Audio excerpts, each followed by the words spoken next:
Hello. आज हम एक बहुत कॉमन से टॉपिक पर बात करेंगे। मैं डॉक्टर नूतन वर्मा, कंसल्टेंट गायनेकोलॉजिस्ट। एक बहुत छोटी सी बात है। आज मैं एक पेशेंट को ऑपरेशन के लिए लेकर गई, सिजेरियन उसका करना था। तो जैसे ही मैंने पेशेंट को ओटी टेबल पर लिया, तो जैसे हम स्पाइनल एनेस्थीसिया देने वाले थे, पेशेंट ने मुझे एक छोटी सी बात कही कि मैम, मैं अपने बालों का जूड़ा बना के आई हूँ, तो प्लीज़ आप इसे खुलवा दीजिए। तो मेरे दिमाग में एक छोटा सा पॉइंट स्ट्राइक हुआ। चलो आज हम बात करते हैं कि प्रेगनेंसी में स्पेशली हमारे राजस्थान में क्या मिथ्स चल रहे हैं और उन्हें हमें कैसे दूर करना है। हो सकता है ये आउट ऑफ राजस्थान भी हो, लेकिन चूंकि मैं राजस्थान में काम कर रही हूँ तो मैं राजस्थान के इंसिडेंट्स के बारे में बात करना चाहूँगी। तो क्या होता है कि पेशेंट जब नॉर्मल डिलीवरी के लिए आता है हमारे पास में, तो आते ही सबसे पहले जैसे हम उसे कहते हैं ना बेबी आने वाला है, तो उसके रिलेटिव सबसे पहला काम करते हैं, सबसे पहले उसका जूड़ा खोल देते हैं, पूरे बाल खोल देते हैं कि इसको खोलने से डिलीवरी जो होगी वो इजी होगी। या फिर जैसे हम सिजेरियन के लिए किसी पेशेंट को लेकर जाते हैं तो उसके रिलेटिव्स को समझा के भेजते हैं कि आप ओटी में कह दीजिएगा कि मेरे बाल खोल दें, या फिर पेशेंट खुद ही मतलब स्पाइनल लगने से पहले अपने बाल खोल लेती है। तो मैंने पूछा भाई ये क्या सीन है, ऐसा क्यों करते हैं आप लोग? तो उन्होंने यही कहा कि इससे मैडम बच्चा बड़े आराम से होता है, दिक्कत नहीं होती और डिलीवरी बहुत इजी होती है, या सिजेरियन जो है वो बिना दिक्कत की होता है। तो मैं कुछ भ्रांतियाँ जो यहाँ फैली हुई हैं उसे दूर करना चाहूँगी कि पहली चीज़ तो नॉर्मल डिलीवरी में तो कोई खास नहीं फ़र्क पड़ता। बच्चे की डिलीवरी बच्चे की पोजीशन पर, आपके पेल्विस कैसी है उस पर, आपका लाइकर एडिक्वेट है या नहीं उस पर, आपके कॉन्ट्रैक्शन यूट्रस में नॉर्मल आ रहे हैं या नहीं आ रहे, इन सब पर डिपेंड करती है, ना कि आपके खुले बालों पर। नंबर एक, सपोज कीजिए अगर आप सिजेरियन में अपने बाल खोल रहे हैं तो आप प्लीज़ डोंट डू डैट, ऐसा मत कीजिए, क्योंकि ऐसा करने से आपके बालों से आपके एब्डोमेन में इन्फेक्शन जरूर हो सकता है। आप एक इन्फेक्शन का सोर्स जरूर बढ़ा रहे हैं। इससे होगा तो कुछ नहीं, प्रोसीजर वैसे ही होगा जैसे नॉर्मली होता है, लेकिन आप अपनी बॉडी को बिना बात के इन्फेक्शन जो है वो दे रहे हैं। दूसरी चीज, अब हमने सिजेरियन पेशेंट का कर दिए, अब अगले दिन हम पेशेंट को, पहले दिन तो पेशेंट नहीं कंफर्टेबल होता है, स्पाइनल में जो है थोड़ा सा पैर उसके ज़्यादा मूव नहीं करते हैं। जब अगले दिन हम पेशेंट को मोटिवेट करते हैं कि आप थोड़ा चलिए, पैरों की एक्टिविटी कीजिए, तो आप देखिए 5-6 लोग जो उनके साथ में आते हैं वो पेशेंट को एक साथ सीधा उठाते हैं, बिठाते हैं और सीधा ही लिटा देते हैं। पैरों की कोई एक्सरसाइज नहीं, पैरों की कोई एक्टिविटी नहीं। प्लीज़ प्लीज़ प्लीज़ ये आपसे रिक्वेस्ट है, ऐसा आप मत कीजिए, क्योंकि उन लोगों का मानना ये है, दूसरा मिथ, कि अरे अगर हमने इसको टेढ़ा मेढ़ा हिला दिया या हमने इसको ज़्यादा एक्टिविटी करा दी तो हमारे मरीज के ऑपरेशन के सारे टाँके खुल जाएंगे। नहीं, ऐसा नहीं होता है। अगर आप उसको प्रॉपर तरीके से नहीं उठाएंगे, पैरों की एक्टिविटी नहीं करवाएंगे, पेशेंट को वॉकिंग नहीं कराएंगे, तो आप अपने पेशेंट को, हमारी पेशेंट को थ्रोम्ब एम्बोलिज्म के चांसेस बढ़ा रहे हैं। अगर हम आम भाषा में एक बात करें कि थ्रोम्ब एम्बोलिज्म क्या होता है, प्रेगनेंसी में सारी एक्टिविटी फीमेल की स्लो डाउन हो जाती है, उसकी इम्यूनिटी जो होती है पहले से थोड़ी कम हो जाती है, जो थक्का बनने वाले जो कंटेंट होते हैं वो ज़्यादा एक्टिव हो जाते हैं। तो क्या रहता है कि अगर आप उसको वॉकिंग और एक्टिविटी नहीं दे रहे हैं तो पेशेंट की नसों में थक्का बन जाता है, जिसके कारण उसका ब्लड फ्लो रुक सकता है। और इस तरह के पेशेंट तुरंत हमारे पास में कंप्लेन करके नहीं आते, क्योंकि वो अर्ली मोबाइल नहीं है। तो पहला हमें क्या करना चाहिए, उसकी मोबिलिटी को हमें इंक्रीज करना चाहिए।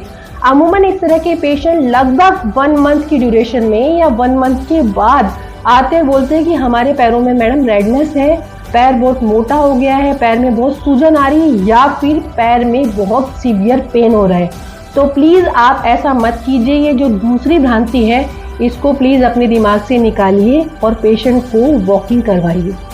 और तीसरी भ्रांति हमारे यहाँ क्या प्रसिद्ध है कि पेशेंट आता है तो मैंने देखा पेशेंट मुझे ओपीडी में दिखाने आ रहा है, स्मेल बहुत आ रही है अचानक से।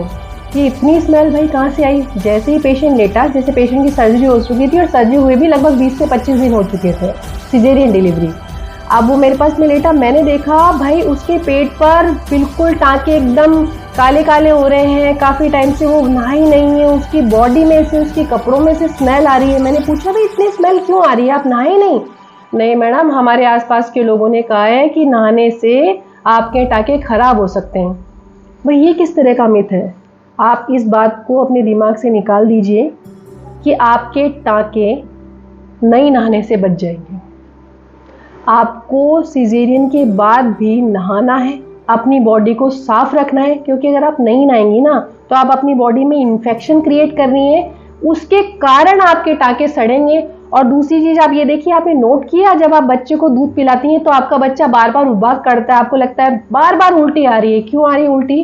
क्योंकि जिस तरह से हम साफ सुथरा खाना खाना चाहते हैं, एक एग्जांपल देती हूँ आपको, आप गीले गिलास को उल्टा करके रख दीजिए और शाम को उसमें से पानी पीने की कोशिश करें।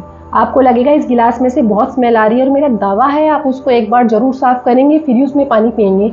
तो जब आप अपने लिए इतना प्रिकॉशन यूज करते हैं, साफ सफाई से सारी चीज करना चाहते हैं, तो आपने बच्चे के बारे में सोचा है? जब बच्चा उस गंदी बॉडी से, क्योंकि आप नहाए नहीं है तो आपकी बॉडी के जो ये रंध्र रहते हैं जो हमारी स्किन में मौजूद रहते हैं, ये जो पसीना निकालते हैं, बॉडी के टेम्परेचर को कंट्रोल करते हैं, हमारी बॉडी को ऑक्सीजन देने का काम करते हैं, तो आपने ब्लॉक कर लिए। अब वो पसीना जो आपका स्वेट है वो पूरा सड़ रहा है, उसमें से स्मेल आ रही है, वो एक तरह का इन्फेक्शन सोर्स बन चुका है। और अब आप उसी ब्रेस्ट से बिना साफ किए अपने बच्चे को दूध पिला रहे हैं, तो बच्चा तो उबाक करेगा, उल्टी भी करेगा, आपकी बॉडी को भी इन्फेक्शन होगा और आपके टाँके सड़ने की संभावना भी ज़्यादा हो जाएगी। तो प्लीज़ आप इस धारणा को हटाइए और सीजेरियन और नॉर्मल डिलीवरी के बाद में भी नहाना है, इस बात को दिमाग में रखिए। चलो, एक छोटी सी बात और मुझे समझ में आई कि पेशेंट अचानक से आता है और बोलता है कि मैम मैं बहुत घर में रहे रहे बहुत तंग हो गई। क्यों भाई, क्या हुआ? कि मेरी डिलीवरी अभी 1 महीने पहले हुई थी, तो लेकिन घर वालों ने कहा है कि आप जब तक आपका परफ्यूरियम पीरियड है 42 दिन तक, जैसे 1.25 महीने बाहर नहीं निकालते हैं।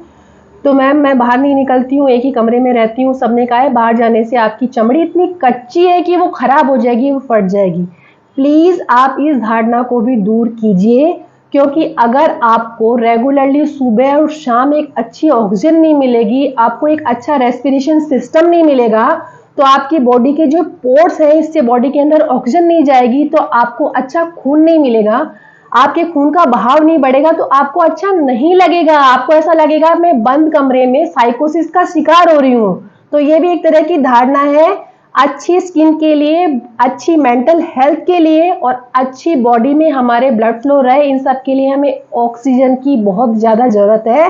तो हमें बाहर भी निकलना चाहिए। और एक अगली मिथ जो हमारे पूरे इंडिया में, मैं तो कहती हूँ राजस्थान में ही नहीं, पूरे वर्ल्ड वाइड फेमस होगी, कि हमारे क्या होता है कि फीमेल आती है, उसका मैडम अब मेरा बच्चा तो हो गया, मैं खाने पीने में क्या खाऊं? तो आप सब कुछ खाइए खाने पीने में। तो मैडम मैं गिलास में 2-3 चम्मच घी डाल के पी सकती हूँ? दूध वाले गिलास में, गरम गरम गिलास दूध का हो और उसमें बहुत सारा घी हो? नहीं, ये किस तरह की धारणा है? ये आपकी बॉडी को एक ताकत नहीं देगा, बल्कि आपकी बॉडी के कोलेस्ट्रॉल लेवल को बढ़ाएगा और इससे क्या होगा? आपका बेवजह का मोटापा बढ़ेगा। आप ये देखिए, एक नॉर्मल वेट गेन जो है वो प्रेगनेंसी में होता है, और वो वेट गेन जब आप बॉडी को, अपने बच्चे को लैक्टेशन कराते हैं, उसको ब्रेस्ट फीडिंग कराते हैं, तो कुछ महीनों में वो वेट जो है वो कंट्रोल हो जाता है। फीमेल लगती ही नहीं है कि इसकी डिलीवरी हुई थी, वो पूरा वेट कंट्रोल कर लेता है। फैट कटर की तरह काम करता है आपके बेबी को लैक्टेशन कराना। और अगर आप अननेसेसरी, वो ऑलरेडी आपका इतना वेट बढ़ा हुआ है और अब आप क्या कर रही हैं? आप गिलास भर के दूध ले रही हैं और उसके अंदर घी भर भर के खा रही हैं, तो उससे कुछ नहीं होने वाला। उससे सिर्फ और सिर्फ आपकी बॉडी को एक्स्ट्रा कोलेस्ट्रॉल जा रहा है। तो इस धारणा को भी आप दूर कीजिए। आप हल्का फुल्का घी खा सकती हैं, अच्छी डाइट, ग्रीन वेजिटेबल, दूध, सारे फ्रूट, जूस, जितने भी अपने ड्राइड फ्रूट्स हैं सब आप ले सकती हैं। तो ये सब धारणाएं आप दूर करिए, अपने आप को एक हेल्दी एनवायरनमेंट दीजिए और हमारे साथ में कंटिन्यू रहिए। Thank you for watching my video.